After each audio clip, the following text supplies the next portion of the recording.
नमस्कार दोस्तों। तो जैसा कि हम लोग अभी स्टार्टिंग से कंप्यूटर सीख रहे हैं, स्टार्टिंग से कंप्यूटर के बारे में समझने की कोशिश कर रहे हैं, समझ रहे हैं। तो पिछला वाला वीडियो मैंने बनाया था चैप्टर 1 का, जिसमें माउस के बारे में आप लोग को हम बताए थे कि माउस के लेफ़्ट क्लिक से क्या होता है, राइट क्लिक से क्या होता है, जो स्क्रॉल बटन है उससे क्या होता है, माउस कितने प्रकार के होते हैं। तो ये सारा कुछ मैंने इसके पिछले वाले वीडियो में बनाया हुआ था। जो लोग वो पिछले वाला वीडियो नहीं देखे होंगे माउस के बारे में, वो जा करके लिंक पे देख लेंगे, हम डिस्क्रिप्शन में उसका लिंक डाल देंगे। अब चलिए आज हम लोग स्टार्ट करते हैं चैप्टर 2। चैप्टर 2 में हम लोग कीबोर्ड के बारे में जानेंगे। कीबोर्ड में कितने बटन्स होते हैं, कौन सा की किस काम में आता है, और एक कीबोर्ड कितने प्रकार के होते हैं। तो इसके बारे में हम लोग आज की वीडियो में जानने वाले हैं। तो चलिए बढ़ते हैं आगे वीडियो की तरफ।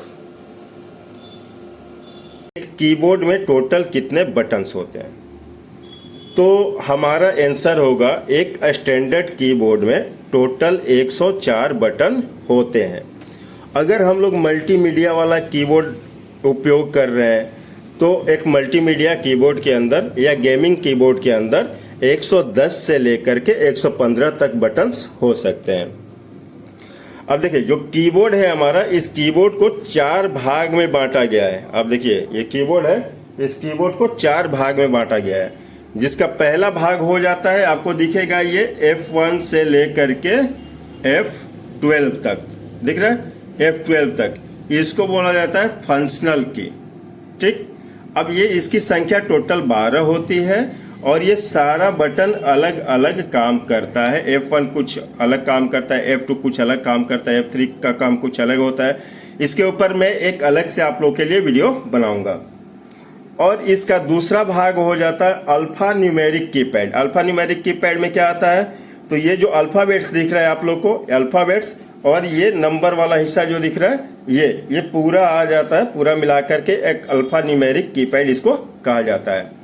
तो ये 2 भाग हो गया। और इसका तीसरा भाग हो जाता है स्पेशल की। स्पेशल की में क्या आएगा, तो जैसे एस्केप हो गया, टैब हो गया, कैप्स लॉक हो गया, शिफ्ट हो गया, अल्ट कंट्रोल हो गया, स्टार्ट हो गया, फिर अल्ट, और ये जो बटन दिख रहा है आपको, इसको बोला जाता है स्पेस बार। स्पेस लेना हो हमें तो स्पेस बार का उपयोग करते हैं। फिर आपको कीबोर्ड के अंदर कंट्रोल, शिफ्ट और अल्ट, ये 3 जो बटन्स है, और ये स्टार्ट, ये 4 जो बटन है, ये 4 आपको लेफ्ट साइड में भी मिलेगा यहाँ पे, और फिर राइट साइड में भी आ जाओगे तो यहाँ पे आपको ये चारों बटन देखने को मिलता है। ठीक है, तो ये होता है स्पेशल की। ये सारा स्पेशल की क्या अंदर आ जाता है, इधर देखोगे आप, up arrow, down arrow, left arrow, right arrow, इधर आओगे delete, insert, and, home, page up, page down, ये सारा किस में आता है, स्पेशल की के अंदर ये बटन्स आ जाते हैं। और इसका चौथा भाग होता है, जब आप दाएं साइड के कॉर्नर में देखोगे कीबोर्ड के, तो इसका चौथा भाग, इसको बोला जाता है न्यूमेरिक कीपैड, जिसमें आपको नंबर्स देखने को मिलेगा। तो ये न्यूमेरिक कीपैड हो जाता है। चलिए अब हम लोग जानते हैं कि किस बटन से क्या काम हम लोग यहाँ पे करा सकते हैं। तो इसको देखने के लिए यहाँ पे मैं एक माइक्रोसॉफ्ट वर्ड का पेज खोल ले रहा हूँ। देखिए माइक्रोसॉफ्ट वर्ड का यहाँ पे एक पेज खुल गया। अब सबसे पहले हम जानेंगे कैप्स लॉक के बारे में।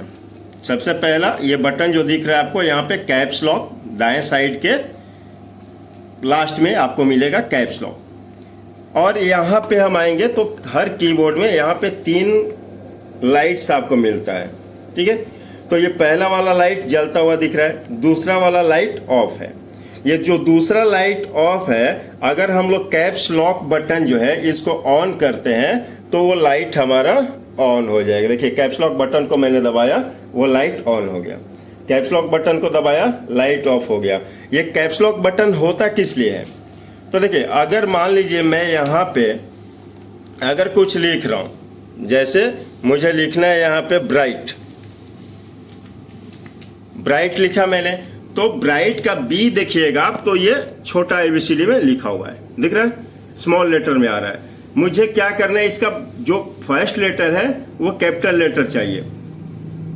या फिर पूरा का पूरा ही मुझे कैपिटल लेटर में लिखना हो, तो एक चीज आप ध्यान में रखिएगा, ये बीच वाला लाइट अगर ऑफ है तो समझिए कि आपका स्मॉल लेटर में टाइप होगा, अगर बीच वाला लाइट ऑन है तो फिर कैपिटल लेटर में ये टाइप होगा। तो अभी जैसा कि मैंने बताया कि इसको ऑन करने के लिए, कैप्स लॉक को ऑन करने के लिए हमें कैप्स लॉक बटन को यहाँ प्रेस करना होगा। तो कैप्स लॉक बटन जैसे मैंने प्रेस किया, यहाँ पे ये लाइट सेंटर वाला आपको जलता हुआ दिखेगा, यानी कि अब हम यहाँ पे जो कुछ भी टाइप करेंगे वो कैपिटल लेटर में होना स्टार्ट हो गया। ठीक है, तो कैप्स लॉक से यही होता है, हम स्मॉल और कैपिटल लेटर में लिखने के लिए इसका उपयोग करते हैं। एक चीज और, मान लीजिए अगर हम यहां पे ब्राइट लिख रहे हैं, ठीक है, तो अब ये कैप्स ऑफ है, कैप्स ऑफ में हम ब्राइट लिख रहे हैं, तो इसमें क्या हो रहा है कि पहला लेटर भी स्मॉल आ रहा है, मुझे पहला लेटर करना है कैपिटल लेटर। तो आप अब सोचोगे कि एक बार हम पहले कैप्स लॉक को दबा लें और उसके बाद बी लिखें, कैप्स लॉक दबाया मैंने, बी लिखा, उसके बाद फिर कैप्स लॉक दबा करके ऑफ किया, तब तो छोटा एबीसीडी में लिख पाएंगे हम। तो इसमें क्या हो रहा है कि हमारा थोड़ा सा समय खराब हो रहा है, दो बार हमें कैप्स लॉक बटन को प्रेस करना पड़ रहा है। इस सिचुएशन में मैं क्या करूंगा, अगर हमारा कैप्स लॉक ऑफ है और हम टाइप कर रहे हैं तो छोटा एबीसीडी में टाइप हो रहा है, तो शिफ्ट के साथ हमें बी को दबा देना, शिफ्ट के साथ दबाएंगे तो बी कैपिटल लेटर में आ जाएगा, उसके बाद बिना शिफ्ट के हम जो भी हमें टाइप करना है यहां पे टाइप कर लेंगे। आई बात समझ में? अगर ये कैप्स लॉक ऑफ मोड में है और शिफ्ट के साथ हम लोग कुछ भी चीज टाइप करते हैं तो बड़ा एबीसीडी में टाइप होना यहाँ पे स्टार्ट कर देगा।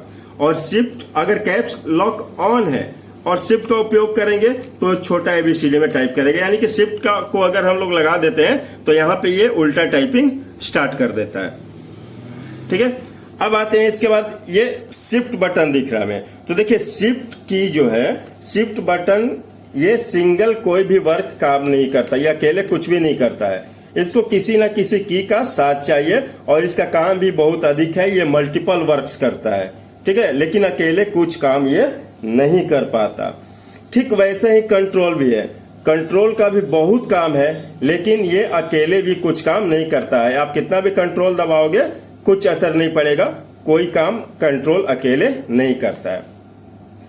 अब इसके बाद आ रहा है यहाँ पे स्टार्ट बटन, तो हमें हमारे विंडो में यहाँ पे एक स्टार्ट बटन दिखाई देगा, दिख रहा है, तो आप चाहे यहाँ पे क्लिक कर लो, देखिए क्या ऑप्शन आ रहा है, ये सारा ऑप्शंस आ रहा है यहाँ पे, ठीक, या फिर हम अपने कीबोर्ड से ये वाला बटन को प्रेस करें, ये वाला बटन, तो सेम ऑप्शंस यहाँ पे देगा, यानी कि ये स्टार्ट बटन होता है। ओके, इसके बाद ये अल्ट जो है, तो देखिए अल्ट का भी बहुत सारा काम है, मल्टीपल वर्क्स है इसका, लेकिन ये सिंगल भी एक काम करता है, अकेले भी एक काम इससे हम लोग करा सकते हैं। क्या, अभी देखिए यहाँ पे हमारा विंडो कैसा है, ठीक है, अगर मैं यहाँ पे अब अल्ट दबा रहा हूँ, अल्ट दबाते ही आप देखोगे यहाँ पे ये कुछ आ रहा है, दिख रहा है ना, ये सारा, यानी कि होम मेनू का जितने भी मतलब मेनू है, मेनू का ये हमें इंसेल दे रहा है, लेटर दे रहा है यहाँ पे। अगर हमें व्यू मेनू में जाना है मान लीजिए, तो व्यू का क्या दे रहा है, भी दे रहा है, मैंने भी दबाया यहाँ से तो व्यू मेनू में आ गए। अब व्यू मेनू के अंदर मुझे जूम इन करना है, तो जूम इन के लिए आप देखोगे यहाँ पे आई लिखा हुआ आ रहा है, तो मैं यहाँ पे आई प्रेस करूंगा तो ये जूम इन होने लगेगा। जूम आउट का कुछ अलग, वैसे ही अब हटाना भी है तो अल्ट दबा के ही हटाएंगे उस चीज को, और लगाना भी है तो अल्ट के साथ ही लगाएंगे, ठीक है। और बाकी और भी बहुत सारा अल्ट का काम होता है, उपयोग है। अब यहाँ पे आते हैं, ये जो बार बटन दिख रहा है आपको, इसको स्पेस बार बोला जाता है। अगर हमें कुछ लिख के स्पेस देना है, एक स्पेस दे करके, जैसे मान लीजिए यहाँ पे मैं लिख ले रहा हूँ दीपक, ठीक है, इसके बाद मुझे यहाँ पे एक स्पेस दे करके पांडे लिखना है, दीपक लिखा मैंने, अब एक स्पेस चाहिए तब तो पांडे लिखेंगे, तो स्पेस देने के लिए हमें इस बटन का उपयोग यहाँ पे करना होगा। तो मैंने यहाँ पे एक इस बटन को दबाया, एक बार स्पेस बन गया, अब यहाँ पे हम लिख देंगे पांडे, ठीक है। तो ये हो गया स्पेस बटन, स्पेस बार इसको कहा जाता है, ये बटन जो दिख रहा है स्पेस बार है ये। इसके बाद एंटर से क्या होता है, तो एंटर किसी भी चीज़ को ओके करने के लिए, डन करने के लिए किया जाता है। और एक चीज़ है, इसमें आपको इस टाइप का एक सिंबल ऐसा दिख रहा है, यानी ये लाइन चेंज का सिंबल है, ठीक है। अगर मान लीजिए मैं इस लाइन में अब लिख लिया, मुझे नीचे वाले अब लाइन में लिखना है, तो नीचे लाइन में जाने के लिए हमें एंटर दबाना पड़ेगा। एंटर बटन दबाएंगे तो हम ऑटोमेटिक नीचे वाले लाइन पे आ जाएंगे। तो एंटर बटन का एक ये भी काम होता है। इसके बाद आप इधर देखोगे तो यहाँ पे up arrow, down arrow, left arrow, right arrow यहाँ पे दिया हुआ है। इससे क्या होगा, चलिए मैं यहाँ पे अगर अप एरो दबा रहा हूँ तो देखिए ये ऊपर की तरफ जा रहा है कर्सर हमारा। अगर हम राइट एरो दबा रहे हैं तो देखिए राइट की तरफ जा रहा है। अगर लेफ्ट एरो दबा रहे हैं तो लेफ्ट की तरफ जा रहा है। अगर डाउन एरो दबा रहे हैं तो डाउन में आ रहा है, ठीक है। तो इसका काम यही होता है, लेफ्ट, राइट, अप, डाउन, ये एरो हो गया। इसके बाद एक बटन आपको और ध्यान देना होगा यहाँ पे, ये वाला बटन। ये कौन सा बटन है, तो इसको बोला जाता है बैक स्पेस, ठीक है। बैक स्पेस यानी पीछे साइड में जगह लेने के लिए। मान लीजिए हमारा कर्सर यहाँ पे है और मुझे इसको डिलीट करना है या पीछे साइड में हमें स्पेस बनाना है, तो बैक स्पेस को अगर हम दबाते जाएंगे तो देखिए ये डिलीट होते जा रहा है, पीछे साइड में ये स्पेस बनाते जा रहा है,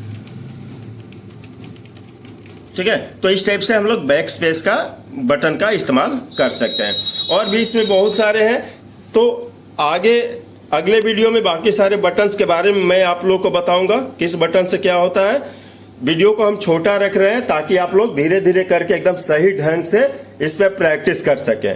आप लोग को बहुत कुछ इसमें मिलने वाला है। अगर आप लोग चाहते हो कि एकदम स्टार्टिंग से, शुरू से हम कंप्यूटर सीखें, तो आप हमारे चैनल के साथ जुड़ें, चैनल को सब्सक्राइब करें, अपने दोस्तों के साथ भी शेयर करें ताकि वो सही ढंग से सीख पाए। यहाँ पे एकदम बिल्कुल आपको फ्रेश तरीके से सिखाया जाएगा, जैसे किसी एक इंस्टीट्यूट में बच्चों को पढ़ाया जाता है उस टाइप से आपको यहाँ पे बताया जाएगा। आपको बेहतर ढंग से अगर सीखना है तो चैनल को सब्सक्राइब करें और लाइक और कमेंट तो जरूर करें, दोस्तों के साथ भी शेयर करें। तो मिलते हैं फिर हम चैप्टर 3 वाले वीडियो के साथ, तब तक के लिए धन्यवाद।